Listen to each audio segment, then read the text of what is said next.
اشہد ان لا الہ الا اللہ وحدہ لا شریک لہ واشہد ان محمدا عبدہ ورسولہ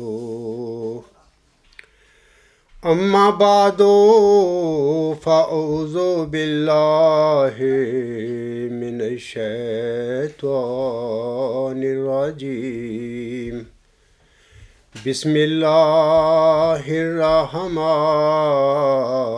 الرحیم الحمد للہ رب العالمین الرحمن الرحیم مالک یوم الدین ایاک نعبد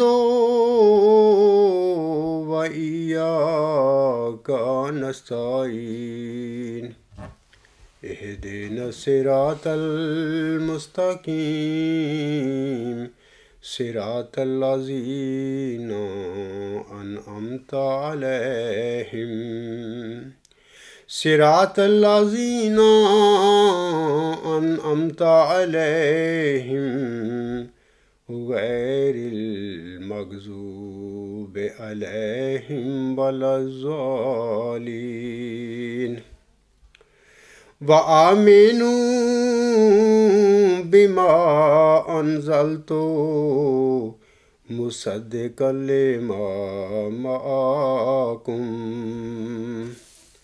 ولا تكونوا اول كافر به ولا تشتروا بآياتي ثمنا قليلا وإياي فاتقون ولا تلبسوا الحق بالباطل وتكتموا الحق وأنتم تعلمون۔ سامعین کرام، یہ جو آیات اس وقت میں نے تلاوت کی ہیں یہ سورۃ البقرہ کی آیت نمبر 42 اور 43 ہیں۔ ان آیات میں اللہ تعالیٰ فرماتا ہے، اور اس پر ایمان لے آؤ جو میں نے اس کی تصدیق کرتے ہوئے اتارا ہے جو تمہارے پاس ہے، اور اس کا انکار کرنے میں پہل نہ کرو، اور میرے نشانات کے بدلے معمولی قیمت وصول نہ کرو، اور بس میرا ہی تقوی اختیار کرو، اور حق کو باطل سے خلط ملط نہ کرو، اور حق کو چھپاؤ نہیں جب کہ تم جانتے ہو۔ سامعین کرام، اس آیت میں اللہ تعالیٰ بنی اسرائیل کو مخاطب کر کے فرماتا ہے، یہ نصیحت کرتا ہے انہیں کہ تم اس کی تصدیق جو تمہارے پاس ہے، یہ جو کلام ہے جو تمہارے ہاتھوں میں ہے، اس کی تصدیق کرتا ہے۔ اب سوال یہ ہے کہ کیسے تصدیق کرتا ہے یہ کلام، یعنی قرآن کریم؟ اس کی جو بنی اسرائیل کے پاس تھا، یہودیوں کے پاس تھا، وہ ان کی کتاب توریت ہے۔ اس توریت میں اللہ تعالیٰ نے حضرت موسیٰ علیہ السلام کو الہامی خبر دی تھی کہ میں تیرے بعد تیرے جیسا تیری مانند ایک نبی تیرے بھائیوں میں سے برپا کروں گا۔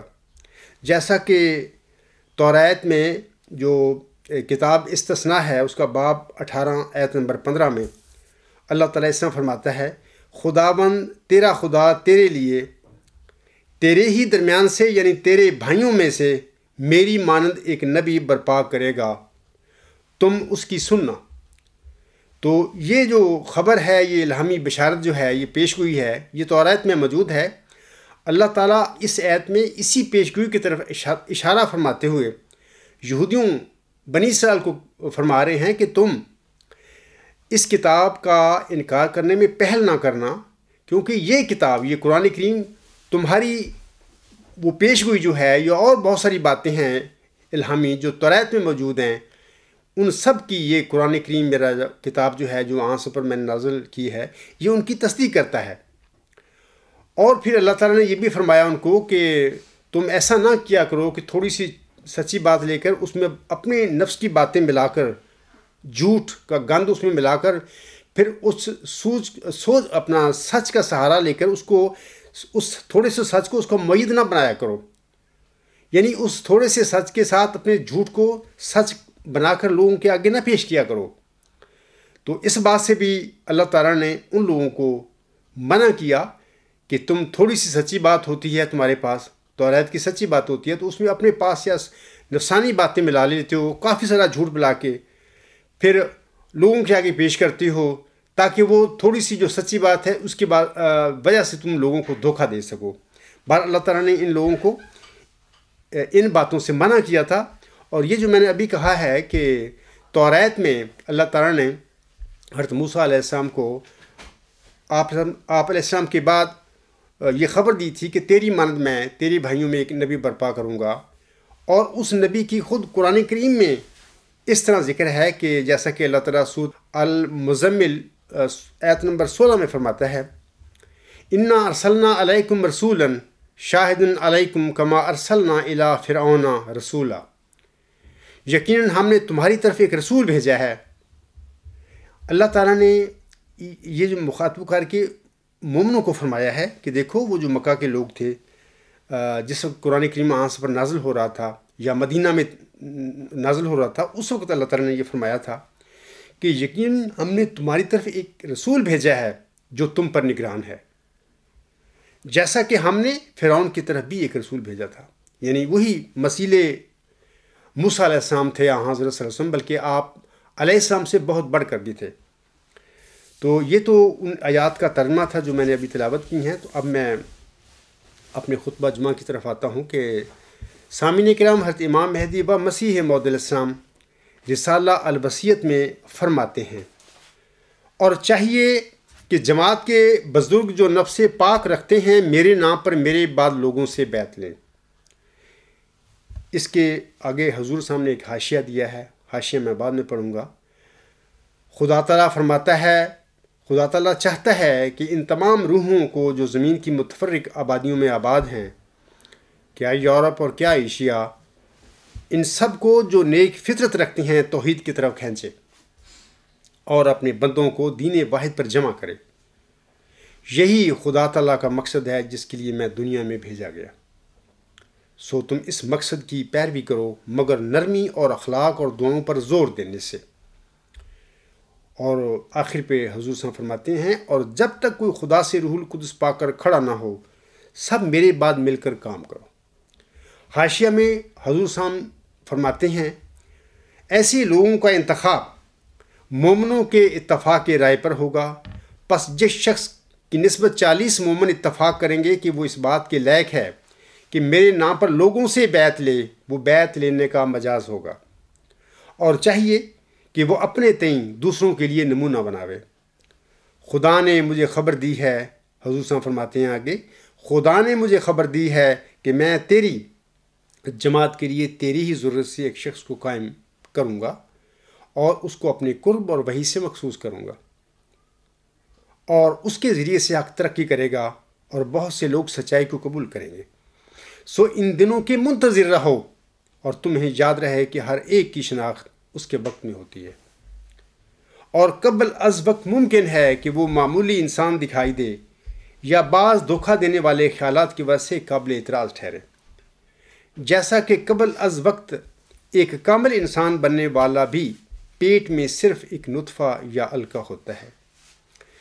یہ جو دونوں اقتباس پڑھے ہیں، حاشیہ اور پہلا جو میں نے پڑھا ہے حوالہ، روحانی خزائن جلد 20 صفحہ 304 تا 307، اور حاشیہ میں حضور صاحب کا دوسرا اقتباس ہے.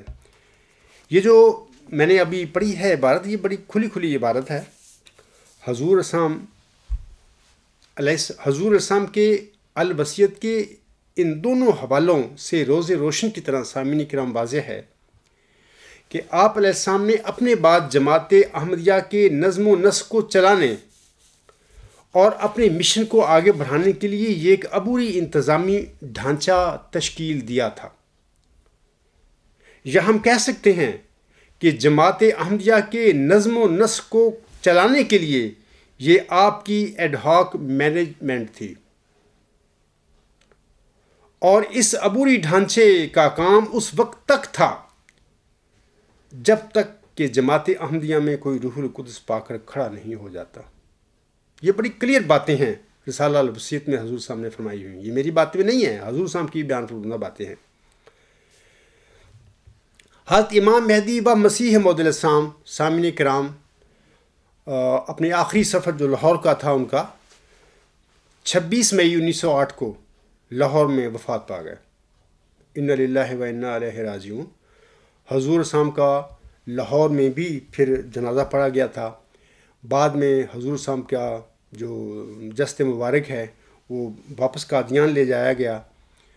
صبح 27 مئی کو قادیان جب حضور صاحب کا جسد مبارک پہنچا تو وہاں پر جماعت کافی اکٹھی ہو گئی، اور صدر انجمن احمدیہ کے جو ممبران تھے حضور صاحب نے بنائے ہوئے، وہ سب اکٹھے ہو گئے وہاں پہ، جن کا وہ جو مجلس معتمدین تھی یا جو صدر انجمن احمدیہ کے ممبران تھی، ان کا جو صدر تھا وہ حضرت مولوی نور الدین رضی اللہ تعالیٰ عنہ تھے، وہ بھی تھے۔ تو قادیان میں جا کر حضور اسام کا جو مجلس معتمدین تھی وہ سب اکٹھے ہو گئے کہ حضور اسام کے وفات کے بعد اب ہمیں کیا کرنا ہے۔ تو جماعت احمدیہ کی جو صدر انجمن احمدیہ تھی، کوئی ممبران تھے، یا ہم ان کو مجلس معتمدین بھی کہہ سکتے ہیں، ان تمام نے، یعنی 13 ممبران تھے اس کے، جو 14واں تھا وہ تو صدر تھا مولوی نور الدین رضی اللہ تعالیٰ عنہ نے، ان 13 ممبران نے 100% یعنی 100% اپنی رائے سے، اور پلس جماعت احمدیہ وہاں پہ جو اکٹھی ہو گئی تھی، سب مومنین تھے، ان سب نے مل کر جناب مولوی نور الدین رضی اللہ تعالیٰ عنہ کا بطور خلیفۃ المسیح اول رضی اللہ تعالیٰ عنہ انتخاب کر لیا۔ تو اس وقت جب ان کا انتخاب ہو گیا، انتخاب سے پہلے جناب مولوی نور الدین رضی اللہ تعالیٰ عنہ نے، یہ جو میں نے پڑھا ہے کتابوں میں، انہوں نے کہا تھا کہ اس وقت حضرت مرزا صاحب علیہ السلام کی چھوٹی بیٹی امت الحفیظ ہے، اگر اس کو بھی پوری جماعت خلیفہ بنا دے گی تو میں اس کے ہاتھ پر بھی بیعت کرنے کے لیے تیار ہوں۔ بہرحال جب صدر انجمن احمدیہ کے ممبران نے حضور علیہ السلام کا پوری جماعت جو اس وقت حاضر تھی کہ اتفاق سے انتخاب کر لیا، تو یہ ایک بڑی خوش عین بات تھی جماعت احمدیہ کے لیے کہ حضور اسلام کی وفات کے بعد کوئی جماعت میں تفرقہ نہ پیدا ہوا۔ اچھا، میں آگے جانے سے پہلے میں آپ لوگوں کو بتا دیتا ہوں کہ حضور اسلام نے 27 اکتوبر 1907 کو ایک نوٹ لکھا تھا، صدر انجمن احمدیہ جو تھی، اس کے ممبران کا اختیار کیا ہوگا، اس کی حیثیت کیا ہوگی جماعت احمدیہ میں۔ اس سلسلے میں حضور اسلام فرماتے ہیں، سنیے، حضور اسلام فرماتے ہیں، میری رائے تو یہی ہے کہ جس امر پر انجمن کا فیصلہ ہو جائے کہ ایسا ہونا چاہیے اور کثرت رائے اس میں ہو جائے تو وہی رائے صحیح سمجھنا چاہیے اور وہی قطعی ہونا چاہیے۔ لیکن اس قدر میں زیادہ لکھنا پسند کرتا ہوں کہ بعض دینی امور میں جو ہماری خاص اغراض سے تعلق رکھتے ہیں مجھ کو محض اطلاع دی جائے، اور میں یقین رکھتا ہوں کہ یہ انجمن خلاف منشا میری ہرگز نہیں کرے گی، لیکن صرف احتیاطاً لکھا جاتا ہے کہ شاید وہ ایسا امر ہو کہ خدا تعالیٰ کا اس میں کوئی خاص ارادہ ہو، اور یہ صورت حضور صلی اللہ علیہ وسلم فرماتے ہیں، اور یہ صورت صرف میری زندگی تک ہے، اور بعد میں ہر ایک امر میں صرف انجمن کا اجتہاد ہی کافی ہوگا۔ انجمن کا اجتہاد ہی کافی ہوگا سے مراد ہے حضور صلی اللہ علیہ وسلم کی کہ انجمن کی اکثریتی رائے جو فیصلہ ہوگا وہی قطعی اور سچ ہوگا، وہی قابل عمل ہوگا، اور اسی کو جماعت احمدیہ نے، میرے بعد میرے پیروکاروں نے اسی کو فالو کرنا۔ یہ 27 اکتوبر 1907 کا حضور صلی اللہ علیہ وسلم کا خود صدر انجمن احمدیہ یا مجلس معتمدین کے متعلق، ان کے اختیارات کے متعلق حضور صلی اللہ علیہ وسلم کے اپنے الفاظ ہیں۔ الغلام.com نیوز میں بھی حضور صلی اللہ علیہ وسلم کے اصل اپنے الفاظ جو لکھے ہوئے ہیں وہ کسی نہ کسی نیوز میں ہوں گے۔ اس وقت مجھے اس کا نمبر یاد نہیں ہے، باہر احباب وہاں پر alghulam.com پر حضور وسلم کے اصل اپنے لفظ لکھے ہوئے پڑھ سکتے ہیں۔ جب صدر انجمن احمدیہ کے ممبروں نے، یعنی 13 ممبروں نے پلس وہ جو جماعت حاضر تھی، جتنے مومن حاضر تھے، ان سب نے اجتماعی طور پر خلیفۃ المسیح اول کا، یعنی حضرت مولوی نور الدین رضی اللہ تعالیٰ عنہ کا بطور خلیفۃ المسیح اول انتخاب کر لیا۔ تو اس وقت مرزا محمود احمد صاحب بھی وہاں پہ موجود تھے۔ میں نے لوگوں سے سنا ہے، میں نے کہیں پڑھا نہیں ہے، لیکن لوگوں سے سنا ہے، کئی دفعہ سنا ہے لوگوں نے۔ اب مجھے نہیں پتہ یہ بات سچ ہے یا جھوٹ ہے، اللہ اس حقیقت کو زیادہ بہتر جانتا ہے، لیکن چونکہ میں نے سنی ہے یہ بات، اس لیے میں چاہتا ہوں کہ اس کو کر دوں۔ اس وقت مرزا محمود احمد صاحب سے پوچھا گیا تھا کہ آپ کا کیا خیال ہے کہ مولوی نور الدین رضی اللہ تعالیٰ عنہ کا ہم انتخاب سب کر رہے ہیں بطور خلیفۃ المسیح اول۔ تو اس وقت مرزا محمود احمد صاحب نے کہا تھا کہ میں ابھی اپنا گھر میں جا رہا ہوں، گھر سے میں ہو۔ وہ گھر گئے، گھر میں کس سے مشورہ کیا، کیا مشورہ ہوا، کوئی پتہ نہیں۔ بعد میں وہ واپس آئے اور انہوں نے آ کر کہا کہ اوکے ٹھیک ہے، جیسا جماعت کا فیصلہ ہے، صدر انجمن کا ہے، میں بھی آپ لوگوں کے ساتھ ہوں، جناب مولوی نور الدین رضی اللہ تعالیٰ عنہ ہی خلیفۃ المسیح اول ہیں، وغیرہ وغیرہ۔ جب حضرت مولوی نور الدین رضی اللہ تعالیٰ عنہ کا انتخاب ہو گیا بطور خلیفۃ المسیح اول، سامعین کرام یاد رکھیں کہ ان کی خلافت کے دوران جماعت میں سیاسی کارروائیوں کا آغاز ہو گیا، یعنی جماعت میں 2 گروپ پیدا ہو گئے جو انڈر گراؤنڈ تھے، لیکن اتنے بھی انڈر گراؤنڈ تھے، کافی حد تک نمایاں ہو چکے تھے۔ ایک گروپ تھا مرزا بشیر الدین محمود احمد کی سربراہی میں چل رہا، اور دوسرا گروپ جو تھا ان میں زیادہ تر اصحاب کی تعداد تھی، وہ مولوی محمد صاحب کی سرکردگی میں وہ اپنا کام کر رہا تھا۔ یہ دونوں گروپ دراصل اپنے اپنے رنگ میں جماعتی اقتدار پر قبضہ کرنے کے لیے خلیفۃ المسیح اول رضی اللہ تعالیٰ عنہ کے دور خلافت میں کوشاں رہے، لیکن اتنی زیادہ نمایاں انہوں نے اپنی کارروائیاں نہیں کیں۔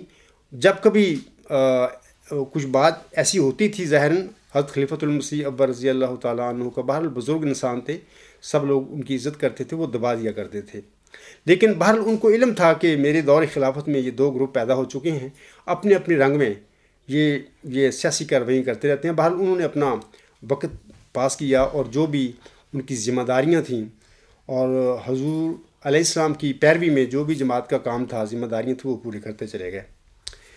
جناب مرزا بشیر الدین محمود احمد نے خلافت اولیٰ کے دور میں 1909 میں ایک انجمن ارشاد بنائی، حالانکہ وہ خلیفہ تو نہیں تھے، نہ ان کو کوئی اختیار تھا، خلیفہ تو خلیفۃ المسیح اول رضی اللہ تعالیٰ عنہ تھے۔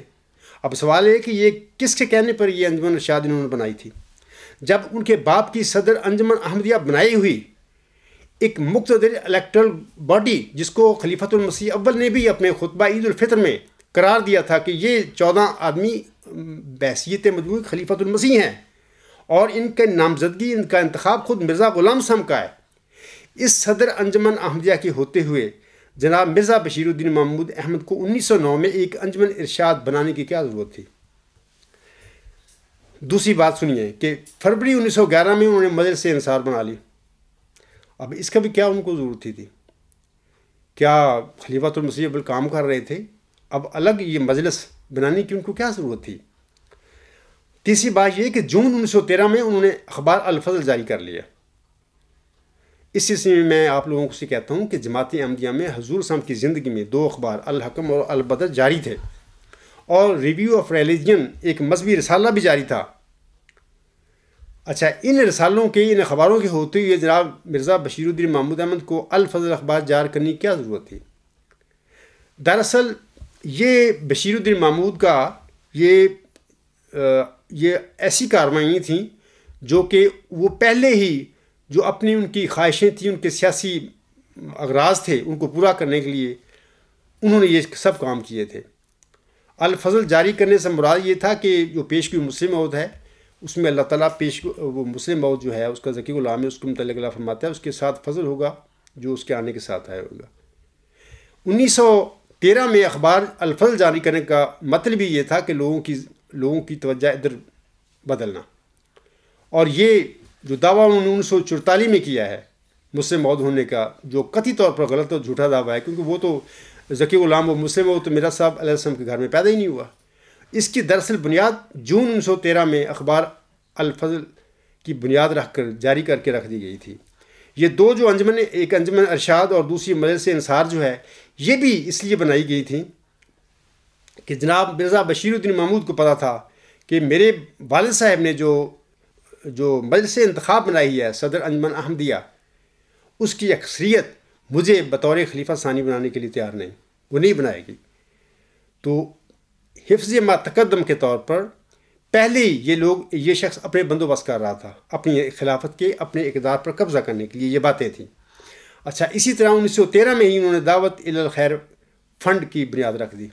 ساری یہ باتیں خلیفہ کا کام ہوتا ہے کہ وہ کام کرے، لیکن خلیفۃ المسیح اکبر رضی اللہ تعالیٰ عنہ بڑے منکسر المزاج درویش منش آدمی تھے۔ تو جناب مرزا بشیر الدین محمود نے اپنے والد یعنی مرزا غلام کا بیٹا ہوتے ہوئے اس رشتے کی وجہ سے یہ سب ناجائز فائدہ اٹھایا جماعت میں، اور لوگ اور صحابی سارے خاموش رہے، اور اس کی جو کاروائیاں تھیں سیاسی، ان کے آگے وہ اپنی آنکھیں بند کر لیتے تھے۔ جناب خلیفۃ المسیح اکبر رضی اللہ تعالیٰ عنہ نے بھی یہ اپنی آنکھیں بند رکھیں، اسی وجہ سے کہ میرے مسیح اور میرے امام مہدی علیہ السلام کا بیٹا ہے۔ تو یہ جو باتیں ہیں یہ دراصل سیاسی کارروائیاں تھیں جن کے فائدے اور مفاد انہوں نے بعد میں حاصل کرنے تھے۔ بہرحال یہ ضمنی باتیں تھیں، میں نے آپ لوگوں کو بتائی ہیں۔ 13 مارچ 1913 کو سامعین کرام حضرت خلیفۃ المسیح اکبر رضی اللہ تعالیٰ عنہ کی وفات ہو گئی۔ خلیفہ اول کی وفات کے وقت صدر انجمن احمدیہ قادیان کے 13 ممبران موجود تھے۔ حضرت بانی جماعت علیہ السلام کے قواعد و ضوابط کے مطابق صدر انجمن احمدیہ یا مجلس معتمدین کی اکثریتی رائے کے ذریعے خلیفۃ المسیح ثانی کا انتخاب ہونا تھا۔ سامعین کرام، اصولاً صدر انجمن احمدیہ کے موجود ممبران کی اکثریتی تعداد 7 ممبران، یعنی 13 تھے نا، خلیفہ اول تو فوت ہو گئے، وہ تو خلیفہ بھی تھے، وہ صدر بھی تھے اپنے زمانے میں، اس کے علاوہ 13 ممبران تھے۔ ان 13 میں سے 7 ممبران کی اکثریت تھی، یعنی کہ ممبران کی اکثریتی تعداد 7 ممبران پلس دیگر 33 متقی مومنوں کی اجتماعی رائے سے خلیفہ ثانی کا انتخاب ہونا چاہیے تھا۔ یہ حضور صاحب کے اپنے قواعد و ضوابط تھے جس کا اپنی زندگی میں وہ اعلان کر کے گئے تھے۔ لیکن جناب مرزا بشیر الدین محمود احمد صاحب کو علم تھا کہ صدر انجمن احمدیہ کی اکثریت اسے خلیفہ ثانی بنانے کے حق میں نہیں ہے، لہذا مورخہ 14 مارچ 1914 کو انہوں نے حضرت بانی جماعت علیہ السلام کی صدر انجمن احمدیہ کو نظر انداز کرتے ہوئے عام احمدیوں کے ذریعے اپنا بطور خلیفۃ المسیح ثانی انتخاب کروا لیا۔ سامعین کرام، جناب مرزا بشیر الدین محمود احمد صاحب کا مجلس معتمدین کی اکثریت کو نظر انداز کر کے عام احمدیوں سے اپنا بطور خلیفہ ثانی انتخاب کروانا حضرت حکم و عدل کی وصیت کی سب سے پہلی خلاف ورزی تھی، جو کہ آپ کے بیٹے نے ہی کی تھی۔ یہ پہلی خلاف ورزی تھی حضرت حکم و عدل علیہ السلام کے فرمودات کی، جس کا ڈھنڈورا اس کے بعد مرزا بشیر الدین محمود کے بعد اس کے جانشین بھی آج تک پیٹتے چلے آ رہے ہیں۔ ہم ان کو مانتے ہیں، جبکہ سب سے پہلی خلاف ورزی ان کی فرمودہ کی جناب مرزا بشیر الدین محمود صاحب نے صدر انجمن احمدیہ کے ممبران کو نظر انداز کرتے ہوئے سب سے پہلے کی تھی۔ حضرت حکم و عدل علیہ السلام کی وصیت کی خلاف ورزی دراصل جماعت احمدیہ پر قبضہ کرنے کے لیے کی گئی تھی، یعنی جماعت احمدیہ کے اقتدار پر قبضہ کرنے کے لیے کی گئی تھی۔ خلافتی انتخاب کے سلسلے میں جناب مرزا بشیر الدین محمود احمد صاحب کے غلط رویے اور طریقہ کار کی وجہ سے نہ صرف جماعت احمدیہ 2 لخت ہو گئی، بلکہ حضرت امام مہدی و مسیح موعود علیہ السلام کے بعد احمدی خلافت راشدہ کا جو سلسلہ حضرت خلیفۃ المسیح اکبر رضی اللہ تعالیٰ عنہ کے مبارک وجود سے شروع ہوا تھا، حفظ اقتدار کی بھینٹ چڑھ گیا، یعنی مرزا بشیر الدین محمود احمد کی حفظ اقتدار کی بھینٹ چڑھ گیا، یعنی خلافت راشدہ کی صف لپیٹ دی گئی۔ خلیفہ بننے کے بعد سامعین کرام جناب مرزا بشیر الدین محمود احمد صاحب نے اپنی ایک لنگڑی لولی صدر انجمن احمدیہ بنا لی، جس کے پاس کوئی اختیار نہیں تھا۔ شروع میں اپنی بنائی ہوئی صدر انجمن احمدیہ کو جو تھوڑا بہت اختیار دیا گیا تھا، یعنی حضرت بانی جماعت الاسلام کی صدر انجمن احمدیہ کی روشنی میں یا اس کو دیکھتے ہوئے، وہ تو ختم کر دی گئی تھی۔ جناب مرزا محمود احمد صاحب اس اختیار کو بھی پسند نہیں کرتے تھے، اور وہ اپنی ہی بنائی ہوئی صدر انجمن احمدیہ سے اس برائے نام اختیار کو بھی چھین کر جماعت احمدیہ کے سیاہ و سفید کے مالک بننا چاہتے تھے۔ تبھی وہ اکتوبر 1925 میں ایک بیان میں فرماتے ہیں، مجلس معتمدین کے بنیادی اصول میں جو دراصل ہے ہی اسلام کا بنیادی مسئلہ خلافت کا وجود شامل نہ تھا، یہ خود اقرار کر رہے ہیں کہ یہ جو الوصیت حضور صاحب نے لکھی ہے، اس میں کوئی مربوط خلافتی نظام مرزا غلام صاحب نے اپنی جماعت کو نہیں دیا، یہ خود اقرار کر رہے ہیں اس میں۔ آگے لکھتے ہیں کہ ایک ریزولوشن خلافت ثانیہ میں پاس کیا گیا، جس کا مطلب یہ ہے کہ جو خلیفہ کہے گا مجلس مانے گی، مگر یہ اصولی بات نہیں۔ اس کا مطلب یہ ہے کہ ایک ممبران کی جماعت کہتی ہے میں ایسا کروں گی، لیکن جو جماعت یہ کہہ سکتی ہے وہ یہ بھی تو کہہ سکتی ہے کہ میں ایسا نہ کروں گی، کیونکہ جو انجمن یہ پاس کر سکتی ہے کہ ہم خلیفہ کی ہر بات مانیں گے، وہی اگر 10 سال کے بعد کہے کہ میں نہیں مانیں گے، تو انجمن کے قانون کے لحاظ سے وہ ایسا کہہ سکتی ہے۔ آگے وہ کہتے ہیں کہ اگر اتنی قربانی کے بعد سلسلہ کی حالت غیر محفوظ ہو، یعنی چند لوگوں کے رحم پر ہو، جو اگر چاہیں کہ خلافت کا انتظام قائم رہے تو قائم رہے، اور اگر نہ چاہیں تو نہ رہے۔ میں تھوڑی سی یہاں پر تشریح کرنا چاہتا ہوں، یہ جو فرما رہے ہیں کہ مطلب کہ اتنی قربانی کے بعد سلسلہ کی حالت غیر محفوظ ہو، یعنی چند لوگوں کے رحم پر ہو، جو اگر چاہیں کہ خلافت کا انتظام قائم رہے تو قائم رہے، اگر نہ چاہیں تو نہ رہے۔ میرا سوال یہ ہے کہ مجلس معتمدین کے ممبران کیا منافق تھے جو حضرت مرزا غلام صاحب نے اپنی زندگی میں نامزد کیے تھے؟ کیا ان سے یعنی مرزا محمود کو تم خطرہ پیدا ہو گیا؟ جو اس کی نقل میں اپنی لنگڑی لولی صدر انجمن احمدیہ بنائی اس نے، کیا اس کے ممبران بھی منافق تھے جو انہوں نے بنائے تھے؟ کیا حضرت امام مہدی و مسیح موعود السلام نے منافقوں کو اپنا معتمدین بنایا تھا یا ان کو اپنی معتمدین میں شامل کیا تھا؟ ہرگز نہیں۔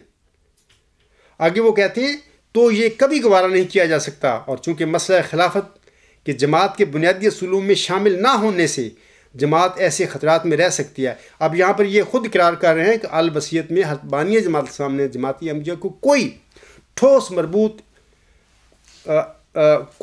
مربوط خلافتی نظام نہیں دیا، بلکہ وہی کہ ایڈ ہاک مینجمنٹ کے تحت ایک عبوری ڈھانچہ دیا، اور کہا کہ اس طریقے سے میرے پیروکار جو ہیں، جس مومن پر 40 مومن اتفاق کر لیں وہ میرے نام پر بیعت لے کر یہ جماعت کا کام چلائے، وہ میرے مشن کو آگے بڑھائے، اور یہ کام اس وقت تک ہوگا جب تک کوئی جماعت احمدیہ میں روح القدس پا کر کھڑا نہیں ہوتا۔ وہ تو اس کی خبر دے گئے ہیں روح القدس پا کر کھڑا ہونے والے کی، لیکن جماعت کو کوئی مربوط کوئی خلافتی نظام نہیں دیا۔ لیکن جناب بشیر الدین محمود باضد ہیں کہ نہیں، جماعت کے لیے ضروری ہے کہ خلافتی نظام بنانا وغیرہ وغیرہ، اور اس کے نہ ہونے سے وہ کہہ رہے ہیں کہ جماعت میں خطرات پیدا ہو سکتے ہیں۔ ہاں، خطرات ان کے اقتدار میں ہو سکتا تھا، جماعت احمدی کو کوئی خطرہ نہیں ہو سکتا تھا۔ وہ کہتے ہیں کہ جو مبائن کو غیر مبائن میں بدل دے اور 10-11 آدمیوں کی جنبش قلم سے قادیان معاً لاہور بن جائے، اس لیے جماعت کے وہ کام جو تبلیغ اور تربیت سے تعلق رکھتے تھے وہ ایک ایسی انجمن کے حوالے نہیں کیا جا سکتے تھے جو خواہ مبائن کی انجمن ہی ہو اور خواہ بہترین مخلص ہی اس کے ممبر کیوں نہ ہوں۔ اس کے لیے ضرورت تھی کہ ایک ایسا نقطہ نظر دیا جائے جس پر جماعت قائم کر دی جائے تاکہ اسے اس بارے میں ٹھوکر نہ لگے۔ الفضل اخبار احمدیہ، الفضل جماعت احمدیہ قادیان، مورخہ 31 اکتوبر 3-5 نومبر 1925۔ اب سوال یہ پیدا ہوتا ہے کہ روح القدس پا کر کھڑا ہونے والے سے پہلے اگر کسی خلافتی نظام بنانے کی جماعت احمدیہ میں ضرورت ہوتی یا مناسب ہوتا تو خود بانی جماعت علیہ السلام اس خلافتی نظام کو دے کر جاتے جماعت میں۔ سوال یہ ہے کہ جب حضرت بانی جماعت علیہ السلام نے اپنی جماعت کو کوئی مربوط خلافتی نظام دینا مناسب نہ سمجھا تو پھر کسی اور احمدی خواہ وہ آپ کا بیٹا ہی کیوں نہ ہوتا کا کیا حق تھا کہ وہ خلافت پر قبضہ کر کے اپنی من پسند خلافتی نظام کے ذریعے احمدیوں پر قسم کی پابندیاں عائد کر کے انہیں یرغمال کر لے۔ کوئی حق نہیں تھا، لیکن انہوں نے سب کچھ کیا۔ 10 مارچ سامعین کرام 1954 کو خلیفہ ثانی صاحب کی شہ رگ کے قطع ہونے کے بعد ان کی صحت مسلسل گرتی گئی۔ یہ جو قطع بطین تھی، یہ شہ رگ کی قطع تھی، یہ بھی ان کے جھوٹے دعوے، الہامی دعوے کا نتیجہ تھا، کیونکہ اللہ کا وعدہ ہے اپنے کلام پاک میں، عاصم کو مخاطب کر کے اللہ نے فرمایا کہ اگر میرا یہ بندہ کوئی ایک جھوٹا لام میرے طرف منسوب کرے گا تو میں اس کو دائیں ہاتھ سے پکڑ لوں گا اور اس کی رگے جان کاٹ دوں گا۔ سورۃ الحاقہ میں اللہ تعالیٰ نے اپنا یہ وعدہ فرمایا ہے کہ میں ایسے ہی کروں گا جھوٹے مدعی ملہم کے ساتھ۔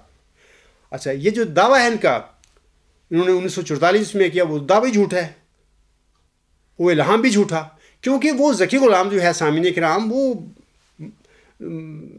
مسلم ہو جس کو حضور صلی اللہ علیہ وسلم نے فرمایا تھا، وہ مسیح عیسیٰ ابن مریم جس کی عاصم نے اپنی امت کو خبر دی ہوئی ہے، وہی ذکی غلام ہے۔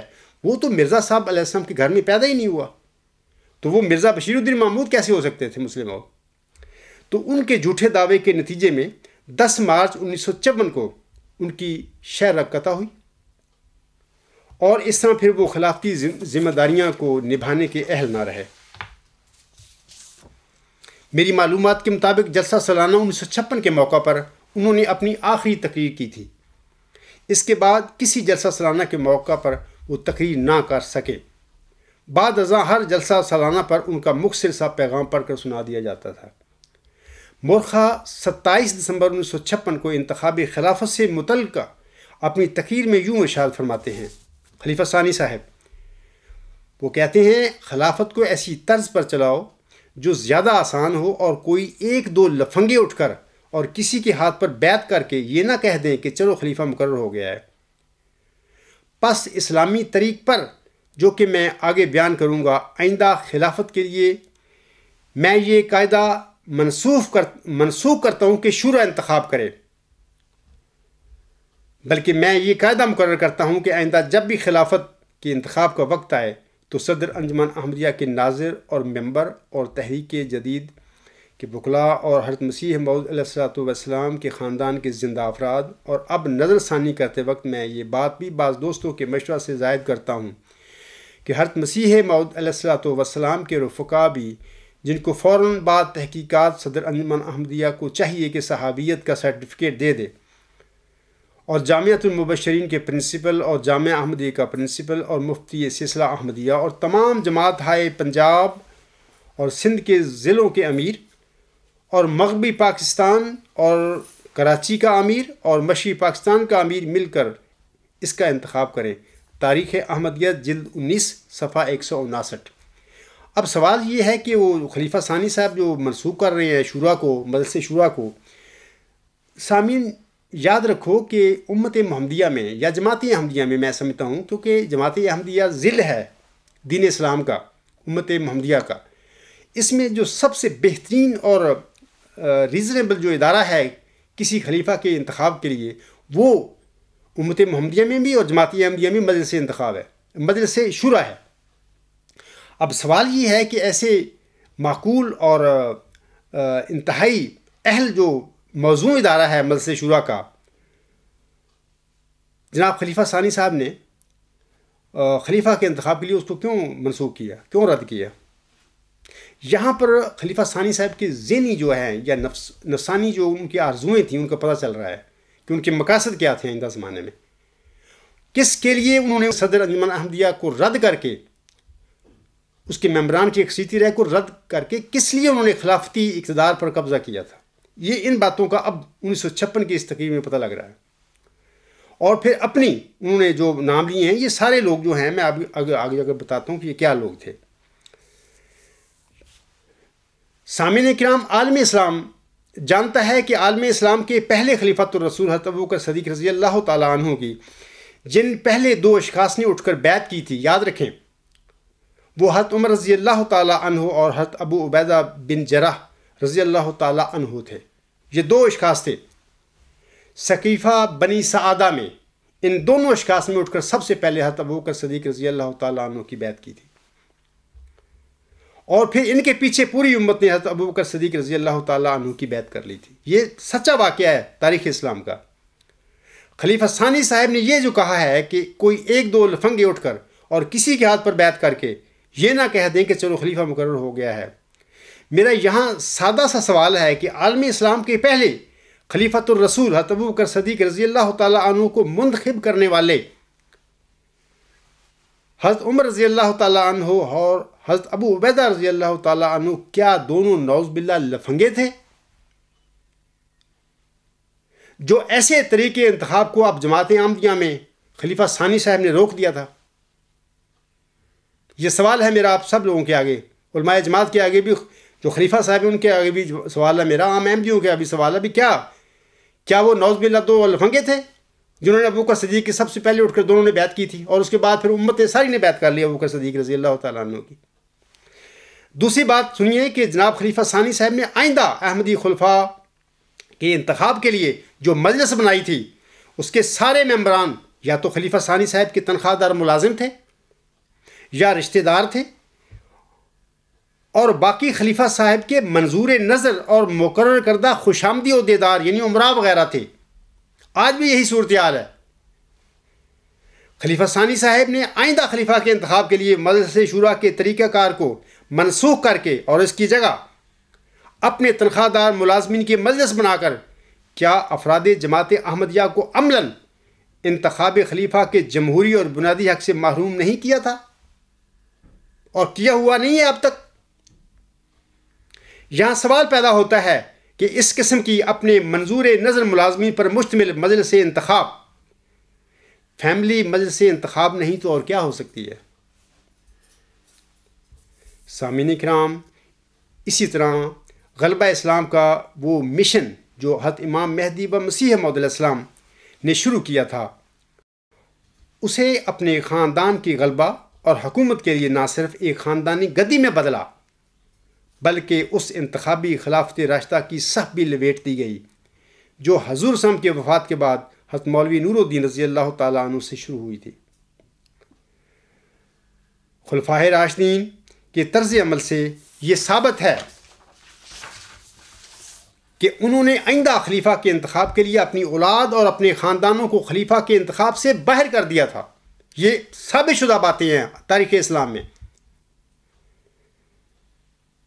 جبکہ اس خود ساختہ مسلم موعود کا یہ کارنامہ کہ اس نے اگلے خلیفہ کے لیے ایسی فیملی مجلس سے انتخاب بنائی جو کہ اس کی اولاد یا کم از کم اس کے خاندان سے باہر کسی کو خلیفہ بنانے کا سوچ بھی نہ سکے، کبھی سوچ بھی نہ سکے۔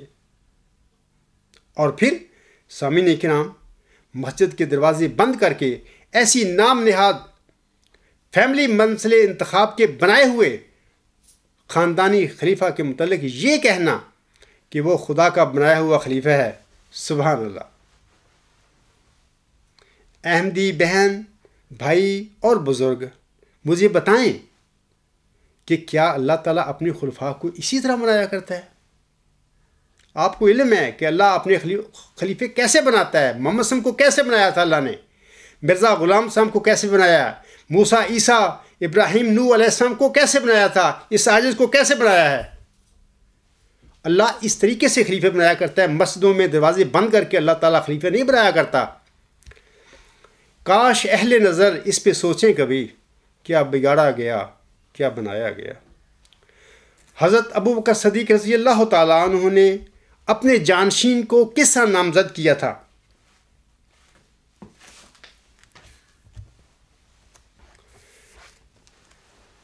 تو اسی سے میں آپ لوگوں کو پڑھ کر سناتا ہوں کہ انہوں نے کیسے وہ اپنا جانشین کو کیسے منتخب کیا تھا۔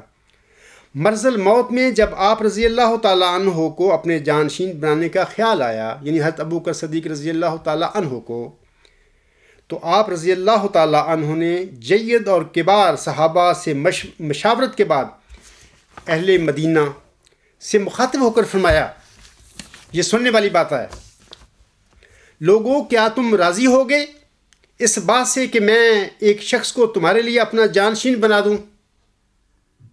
اللہ گواہ ہے کہ میں نے غور و فکر کر کے اپنی رائے کو قائم کرنے میں کوئی کسر نہیں اٹھا رکھی، اور میں نے اپنے کسی رشتہ دار کو مقرر نہیں کیا ہے، بلکہ میں خطاب کے بیٹے عمر رضی اللہ تعالیٰ عنہ کو خلیفہ بنانا چاہتا ہوں، بس تم اس کی سنو اور اطاعت کرو۔ یہ کتاب ہے اصحاب رسول، اس کا صفحہ 101 ہے، وہاں پہ یہ لفظ پڑھے جا سکتے ہیں۔ تو اور پھر اس کے بعد پھر یہ بھی سننا، یہ سننے والی بات ہے کہ جب انہوں نے بنا دیا اپنا جانشین، اپنے بیٹے کو نہیں بنایا، اپنے کسی خاندان کے فرد کو نہیں بنایا، آپ رضی اللہ تعالیٰ عنہ نے فرمایا کہ میں خطاب کے بیٹے عمر کو خلیفہ بنانا چاہتا ہوں، بس تم ان کی سنو اور پیروی کرو، اطاعت کرو۔ جانشین نامزد کرنے کے بعد اپنے جانشین کو کیا فرماتے ہیں؟ دیکھو، یہ سنہری باتیں ہیں، ایسی باتیں ہیں کہ جن کے سننے کے بعد انسان کو پتہ چلتا ہے کہ ان خلفائے راشدین کا کیا مقام و مرتبہ تھا، یہ کیسے عظیم انسان تھے، یہ ڈرامے باز نہیں تھے ہمارے موجودہ خلفاء کی طرح۔ آپ فرماتے ہیں، اے عمر، میں نے تم کو رسول اللہ صلی اللہ علیہ وآلہ وسلم کی امت پر اپنا نائب بنایا ہے، بس تمہاری ذات میں ظاہری و باطنی طور پر تقویٰ ہونا چاہیے۔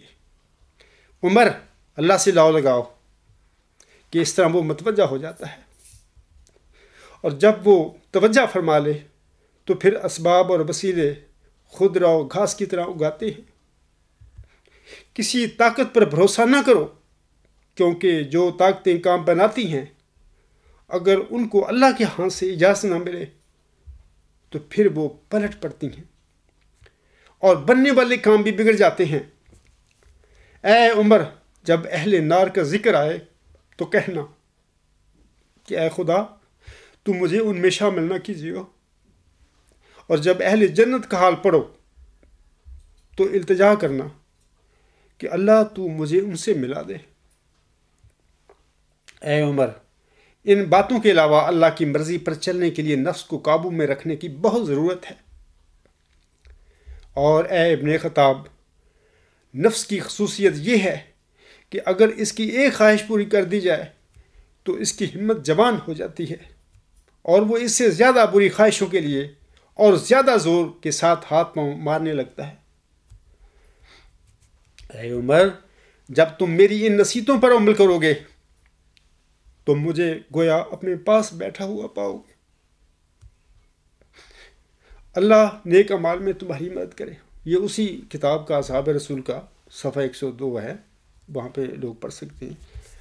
اب آپ نے دیکھا سامعین کرام کہ حضرت ابوبکر صدیق رضی اللہ تعالیٰ عنہ نے اپنے جانشین کو کس طرح منتخب کیا، نامزد کیا، اور پھر ان کو منتخب کرنے کے بعد، نامزد کرنے کے بعد اس جانشین کو کیا نصیحت فرمائی۔ یہ ہے تقویٰ کا اعلیٰ معیار اور مقام کسی خدا کے بندے کا۔ اسی طرح حضرت عمر رضی اللہ تعالیٰ عنہ اپنے جانشین کے سلسلے میں کیا فرماتے ہیں، یہ بھی سن لیں۔ یہ تاریخ اسلام جو ہے، اصحاب رسول جو ہے، اس کا صفحہ 171 اور 172 ہے۔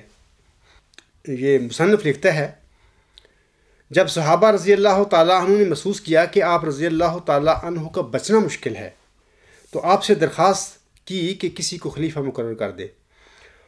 آپ رضی اللہ تعالیٰ عنہ متردد تھے، کہنے لگے اگر میں کسی کو خلیفہ بنا دوں تو یہ بے جا نہ ہوگا، کیونکہ ابو بکر جو مجھ سے بہتر تھے ایسا کر چکے ہیں، اور اگر نہ بناؤں تو بھی نامناسب نہیں ہے، اس لیے کہ سرکار دو عالم صلی اللہ علیہ وآلہ وسلم نے کسی کو اپنا جانشین نہیں بنایا تھا۔ البتہ ابو عبیدہ رضی اللہ تعالیٰ عنہ زندہ ہوتے تو ان کو جانشین بنا دیتا، اور اللہ تعالیٰ باز پرس کرتا تو عرض کر دیتا کہ میں نے تیرے نبی صلی اللہ علیہ وآلہ وسلم سے سنا تھا کہ ابو عبیدہ اس امت کے امین ہیں، یا ابو حذیفہ رضی اللہ تعالیٰ عنہ کا غلام سالم زندہ ہوتا تو اس کو خلیفہ بنا دیتا، اور خدا سے کہتا کہ میں نے تیرے نبی سے سنا تھا کہ سالم للہیت کا شیدائی ہے۔ معاملہ چونکہ بہت اہم تھا، اس لیے صحابہ کرام رضی اللہ تعالی عنہم اجمعین نے پھر آپ سے درخواست کی۔ آپ نے فرمایا میں نے ارادہ تو کیا کہ کسی شخص کو منتخب کر دوں، لیکن میرے مرنے کے بعد بھی اس کام کی ذمہ داری مجھ پر رہے گی۔ دیکھو یہ تقوی کی انتہا ہے۔ یہ تھے خلیفہ راشد، وہ فرماتے ہیں کہ اگر میں نے کسی کو منتخب کر دیا تو میرے مرنے کے بعد بھی اس کی ذمہ داری مجھ پر رہے گی۔ یعنی اتنا ڈر تھا اللہ کا، اللہ سے ڈرنے والے یہ لوگ تھے کہ ان کو پورا اختیار تھا۔ ان کے پیش رو نے بھی ان کو نامزد کیا تو وہ بھی کر سکتے تھے، لیکن پھر بھی ڈر رہے تھے کہ اگر میں کسی کو منتخب کر گیا، نامزد کر گیا، تو اس کی ذمہ داری میرے مرنے کے بعد بھی مجھ پر رہے گی۔ یہ اللہ کی خشیت تھی، یہ اللہ تعالیٰ کی، اور ڈر تھا۔ اور اس لیے خوف خداوندی سے آگے فرماتے ہیں، خوف خداوندی سے میرا ارادہ فوت ہو گیا۔ بہرحال یہ 6 آدمی ہیں، حضرت عثمان، حضرت علی، حضرت عبد الرحمن بن عوف، حضرت سعد، حضرت زبیر اور حضرت طلحہ۔ ان میں سے ایک کو منتخب کر لیا جائے۔ یہ وہ اصحاب رضی اللہ تعالی عنہم اجمعین ہیں جن سے حضور صلی اللہ علیہ وآلہ وسلم خوش تھے، اور میں خلافت کا مستحق ان لوگوں سے زیادہ کسی کو نہیں سمجھتا جن سے رسول اللہ صلی اللہ علیہ وآلہ وسلم اپنی وفات تک راضی رہے۔ سامعین کرام، جب خلیفہ ثانی کی صحت، اب آپ دیکھ لیں سامعین کرام کہ حضرت عمر رضی اللہ تعالیٰ عنہ کا اپنے جانشین کے سلسلے میں کیسی پاکیزہ اور کیسی تقوی پر مبنی خیالات تھے۔ یہ بھی اپنے کسی بیٹے کو بنا سکتے تھے، بلکہ وہ 6 آدمیوں کی جو کمیٹی بنائی، بعض صحابیوں نے کہا کہ اپنے بیٹے عبداللہ بن عمر کا بھی اس میں نام شامل کریں خلیفہ کے لیے۔ تو 2 روایتیں ہیں جو ملتی ہیں تاریخ اسلام میں۔ ایک میں تو یہ کہا جاتا ہے کہ حضرت عمر رضی اللہ تعالیٰ عنہ نے فرمایا جواباً کہ میں نے جو زندگی میں اذیت کاٹ لی ہے، میں نہیں چاہتا کہ میری اولاد وہ کاٹے۔ دراصل اللہ تعالیٰ کے جو خلیفہ راشد ہوتے ہیں یا اللہ کے نبی مرسل ہوتے ہیں، دنیا میں جب آتے ہیں ان کا اتنا کام سخت ہوتا ہے۔ اصل میں یہ ایک مصیبت ہوتی ہے، اگر دیکھا جائے ایک لحاظ سے دکھ والی یہ سارا سلسلہ ہوتا ہے، لیکن ایک دوسرے رنگ میں اللہ کا فضل ہوتا ہے۔ لیکن بہرحال وہ کہتے ہیں، میں نے سنا ہے کہ وہ کہتے ہیں کہ میں جو مصیبت کاٹ چکا ہوں، دیکھ چکا ہوں تکلیفیں، میں نہیں چاہتا کہ وہ میری اولاد کاٹے۔ یہ خلفائے راشدین کا طرز عمل ہے۔ ایک دوسری روایت یہ ہے کہ اس میں کہا جاتا ہے کہ میرے بیٹے کو تو اپنی بیوی کو طلاق دینے کا پتہ نہیں ہے، میں اس کو کیسے جانشین بنا دوں، وغیرہ وغیرہ۔ تو بہرحال یہ ان خلفاء کا، راشدین کا یہ طرز عمل تھا، کتنا پاکیزہ اور تقوی پر مبنی۔ لیکن آج کل جماعت احمدیہ میں جو خلافت ہے ان کی، تو یہ تو ایک وقت میں کئی کی لائن میں بیٹھے ہوئے ہیں، انتظار کر رہے ہیں کہ کب ہماری باری آتی ہے۔ تو تقوی کہاں ہے ان لوگوں میں؟ یہ تو دنیا دار لوگ ہیں، نہ ایک کو خلافت ہے۔ اللہ تعالیٰ ان کو ہدایت دے، ان کو سمجھ دے۔ جب خلیفہ ثانی صاحب کی صحت سامعین کرام بہت زیادہ مخدوش ہو گئی تو خلافتی ذمہ داریاں کو پورا کرنے کے لیے ایک خلافتی کمیٹی بنا دی گئی۔ غالباً اس کمیٹی کے سربراہ اور کرتا درتا جناب مرزا ناصر احمد صاحب تھے، ان کے بڑے بیٹے۔ ایک طویل عرصہ سے جناب خلیفہ ثانی صاحب اپنے مضامین اور رسالوں کے شروع میں ہوون ناصر لکھ کر اپنے بڑے بیٹے جناب مرزا ناصر احمد صاحب کی پروجیکشن پہلے ہی سے کرتے چلے آ رہے تھے۔ اسی طرح جناب مرزا ناصر احمد صاحب نے اپنے نام نہاد خلافتی اقتدار کے آخر میں جناب مرزا طاہر احمد صاحب کو جماعت احمدیہ میں پروجیکٹ کرنے اور اپنے فیملی مجلس انتخاب کی جناب مرزا طاہر احمد صاحب کی طرف توجہ مبذول کرنے کے لیے انہیں یعنی مرزا طاہر کو جماعت احمدیہ میں کھلے عام سوال و جواب کی مجالس منعقد کرنے کی ہدایت فرمائی۔ اپنی خلافت کے آخری جو دور تھا ان کا 6 مہینے سال تھا، اس میں انہوں نے یہ کام کیا تھا تاکہ جو ہماری فیملی مجلس انتخاب ان کو پتہ چل جائے کہ جانے والے خلیفہ کی کیا خواہش ہے، تاکہ بعد میں پھر اس کے متعلق جو بھی ان کا جانشین اس کے مطابق منتخب کریں۔ اسی طرح دراصل خلافت رابعہ کے انتخاب کے لیے بھی سامعین کرام فیملی مجلس انتخاب کی رہنمائی کی گئی تھی۔ اسی طرح جناب خلیفہ رابع صاحب نے اپنے 12 دسمبر 1997 کے خطبہ جمعہ میں فیملی مجلس انتخاب کو اپنے مجوزہ جانشین مرزا مسرور احمد کے لیے کس طرح انہوں نے گائیڈ کیا تھا، خاکسار اپنے گزشتہ خطبہ جمعہ میں اس کا مفصل ذکر کر چکا ہے۔ میں گزشتہ خطبہ جمعہ میں نے یہ کہا تھا سامعین کرام کہ یہ قادیانی خاندانی خلیفے نہ قدرت ثانیہ کے مظاہر ہیں اور نہ ہی یہ خدا کے بنائے ہوئے خلیفے ہیں، بلکہ یہ تو انتخابی خلیفے بھی نہیں ہیں۔ انتخابی خلیفے سے میری مراد ہے کہ امت میں یا جماعت احمدیہ میں ایک مقتدر اور قرآن کریم کی تعلیمات کے مطابق تقوی پر مبنی مجلس شورا قائم ہو، یعنی اس کے ممبران تقوی کے مطابق قرآن کریم کی تعلیم کے مطابق منتخب ہو کر آئیں۔ وہ آگے مجلس شورا جو ہے کسی خلیفہ کے وفات پر اپنا وہ خلیفہ چنے، یہ ہے وہ انتخابی خلیفہ ہوگا تقوی پر مبنی، اس کو ہم انتخابی خلیفہ کہیں گے۔ اگر وہ خلیفہ نبی اکرم صلی اللہ علیہ وسلم اور حضرت مرزا صاحب صاحب کی تعلیم پر چلے گا، قرآن کریم کی تعلیم پر چلے گا، تو وہ خلیفہ راشد کہلائے گا۔ لیکن انتخاب ہو کر بھی اس قسم کا بعض لوگ صراط مستقیم سے آگے پیچھے ہو جاتے ہیں، بہرحال یہ الگ بات ہے، لیکن ہم اس کو انتخابی خلیفہ ضرور کہیں گے۔ میں نے کہا تھا کہ اگر میرے سادہ اور معصوم احمدی بہن بھائی بزرگ مجھ سے سچی بات سننا چاہیں تو میں یہ کہوں گا کہ یہ قادیانی خلیفے اسلامی ملوکوں اور بادشاہوں سے بھی بدتر فراڈی خلیفے ہیں۔ میں نے گزشتہ خطبہ جمعہ میں یہ بات کہی تھی۔ اب سوال پیدا ہوتا ہے کہ یہ اسلامی ملوکوں اور بادشاہوں سے بدتر خلیفے، فراڈی خلیفے کس طرح ہیں؟ یہ سوال ہے، ایک آپ لوگوں کے ذہن میں بھی آیا ہوگا۔ اس سوال کا سامعین کرام آدھا جواب میں نے گزشتہ خطبہ جمعہ میں دے دیا تھا۔ بعض باتیں خطبہ کی طوالت کی وجہ سے میں نے گزشتہ خطبہ جمعہ میں بیان نہیں کی تھی، چھوڑ دی تھی میں نے۔ سامعین کرام یاد رکھیں کہ خلافت راشدہ، محمدی خلافت راشدہ کو ملوکیت میں بدلنے والے جناب امیر معاویہ صاحب تھے، یعنی ہم یہ کہہ سکتے ہیں کہ اموی ملوکیت کے وہ بانی تھے۔ انہوں نے یعنی امیر معاویہ صاحب نے اپنی زندگی میں امت کے جید اور صاحب رائے لوگوں سے اپنے ناخلف بیٹے یزید کی بیعت لے لی تھی، یعنی ڈائریکٹ نومینیٹ کیا اپنے بیٹے کو اور پھر اپنی زندگی میں اس کی بیعت لے لی۔ اسی طرح یہی طریقہ کار عباسی اور عثمانی خلفاء کا بھی تھا، وہ بھی اپنی زندگی میں اپنے بھائی کو، اپنے بیٹے کو نامزد کر دیا کرتے تھے۔ یہ طریقہ کار تھا ان کا۔ یعنی میں آپ لوگوں سے کہتا ہوں کہ پہلی بات تو یہ یاد رکھیں کہ خلافت راشدہ کی صف کو لپیٹ کر اس کو ملوکیت میں بدلنا ایک بڑا گناہ ہے، یہ گناہ ہو گیا ان سے۔ دوسرا گناہ یہ ہے کہ ملوکیتوں، اپنی بادشاہتوں کو خلافت کا نام دینا بھی ایک بڑا گناہ ہے، لیکن یہ گناہ بھی وہ کرتے رہے۔ اپنے ملوکیتوں جو تھیں ان کی بادشاہتیں تھیں، ان کو وہ خلافت کا نام دیتے رہے، اپنے آپ کو خلیفہ کہلاتے تھے۔ یہ دونوں گناہ ان سے سرزد ہوئے، یہ غلطیاں تھیں ان کی۔ لیکن یہ لوگ اپنے جانشین کی براہ راست نامزدگی کا اعلان کیا کرتے تھے۔ یہ بات یاد رکھیں کہ وہ لوگ جو تھے اگرچہ ملوک تھے، بادشاہ تھے، انہوں نے خلافت راشدہ کی صف لپیٹی اور اپنے آپ کو غلط طور پر خلیفے کہلایا۔ یہ غلط باتیں تھیں انہوں نے کی، لیکن اس کے باوجود یہ اپنے جانشین کی براہ راست نامزدگی کا اعلان کیا کرتے تھے۔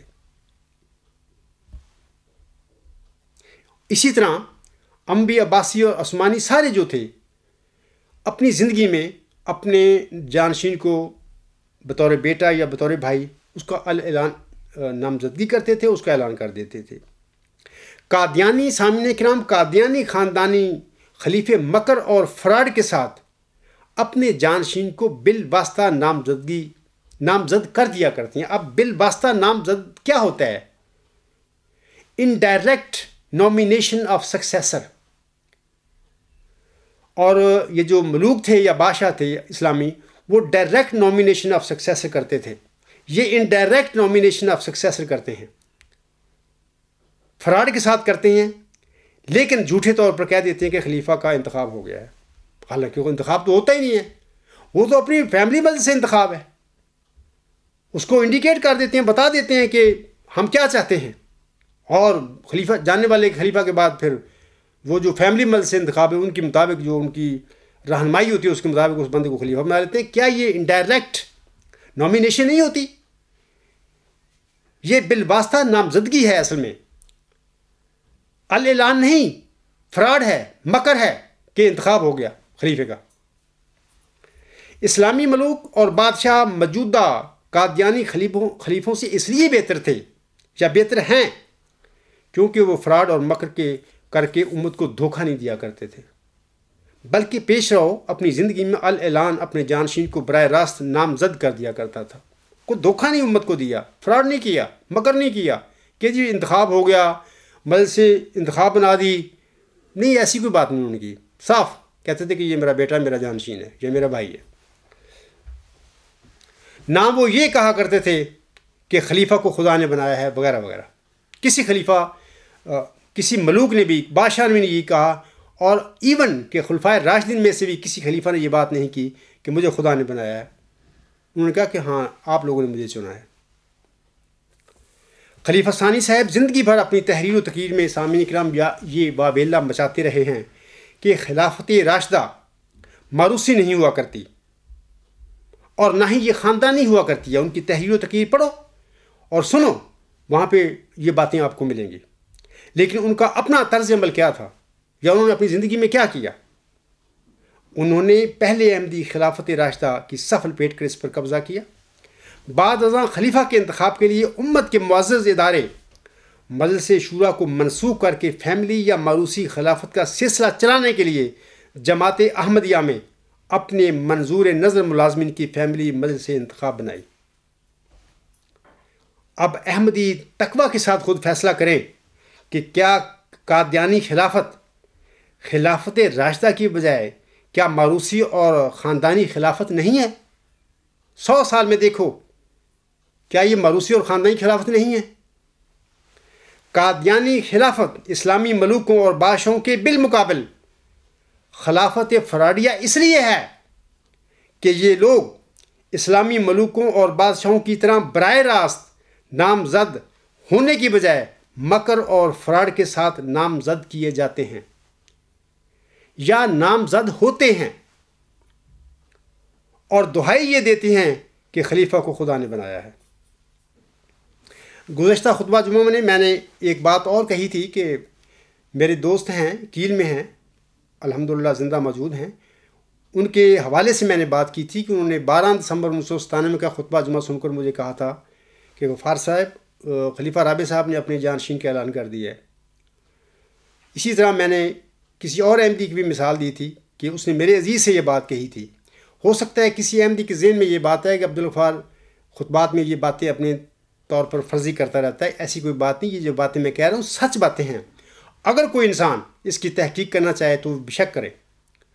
مجھے امید ہے کہ جس شخص کی طرف میں نے اشارہ کیا ہے وہ بھی بالکل گواہی دے گا اس بات کی کہ میں نے بات یہ کہی تھی، بلکہ پوچھنے والے سے یہ بھی کہے گا کہ جناب وہ خطبہ سن لیں، آپ خود فیصلہ کر لیں کہ جناب خلیفہ رابع صاحب کیا کہہ رہے ہیں، کوئی جانشین نہیں بنا رہے۔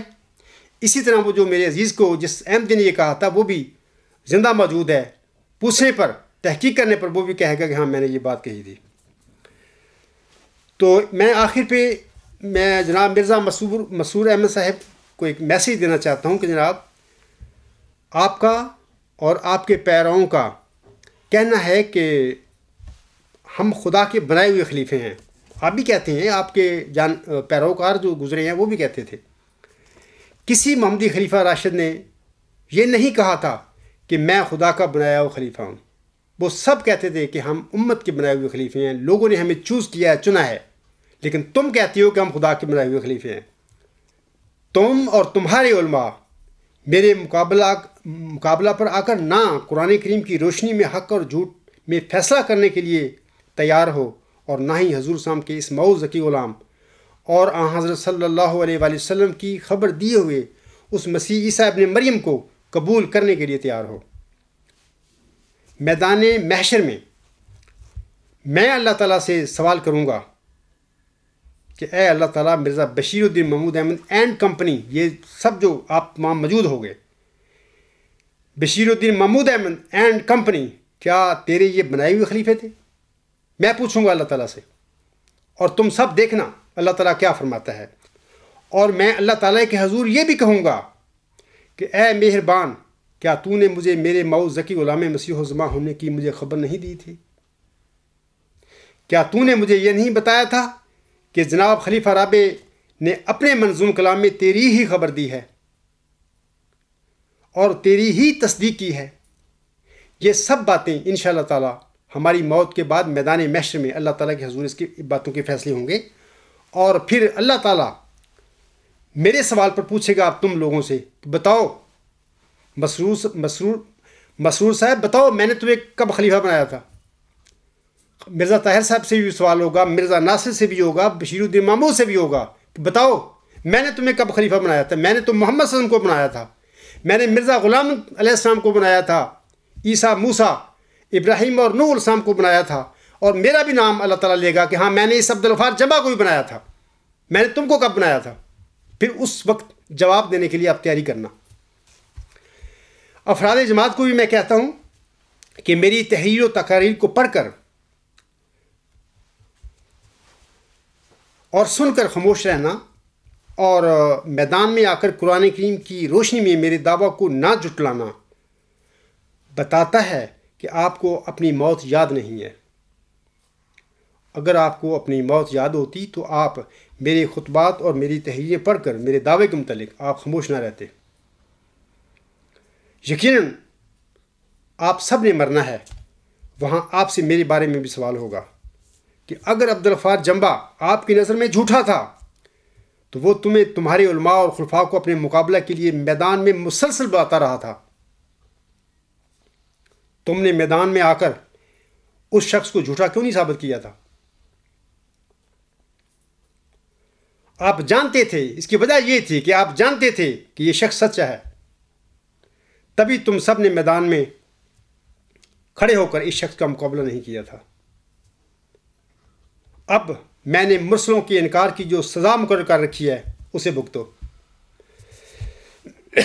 میں اب اللہ تعالیٰ کی ایک نصیحت ہے کلام پاک میں، سورۃ التوبہ کی آیت نمبر 119 میں اللہ تعالیٰ فرماتا ہے، یا ایھا الذین آمنوا اتقوا اللہ وکونوا مع الصادقین، اے مومنو اللہ کا تقوی اختیار کرو اور صادقوں کے ساتھ ہو جاؤ۔ میں اللہ تعالیٰ کے اسی حکم اور اسی نصیحت کے ساتھ اپنے خطبہ کو ختم کرتا ہوں۔ وما علینا الا البلاغ وآخر دعوانا ان الحمد للہ رب العالمین۔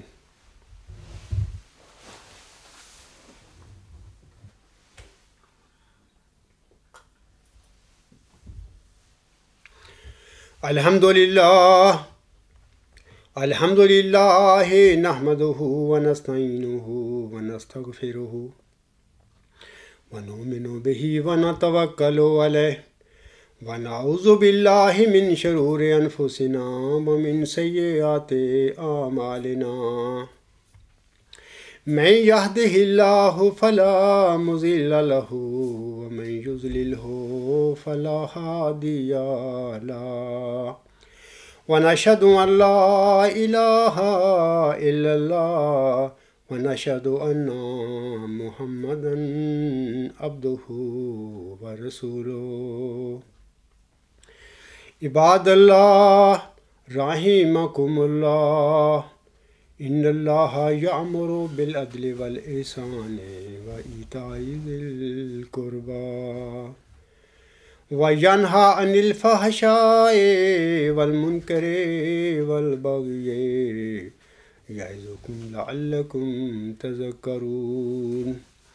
اذکروا اللہ یذکرکم وادعوہ یستجب لکم ولذکر اللہ اکبر۔